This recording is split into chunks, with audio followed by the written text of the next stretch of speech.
আসসালামু আলাইকুম সুপ্রিয় দেশবাসী। হিন্দু বৌদ্ধ খ্রিস্টান ঐক্য পরিষদ কেন হয়েছে জানেন? আমাদেরকে মাইনাস করে দেওয়ার জন্য। কেন? কারণ আমরা মুসলমান। পৃথিবীতে মুসলমানদেরকে পৃথিবীর কোনো জোটে রাখা হয় না।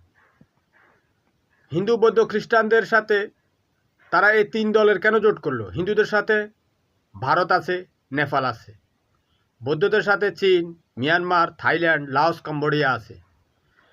আর খ্রিস্টানদের সাথে Britain, Russia, France, Switzerland, Netherland, America, Brazil সবাই আছে।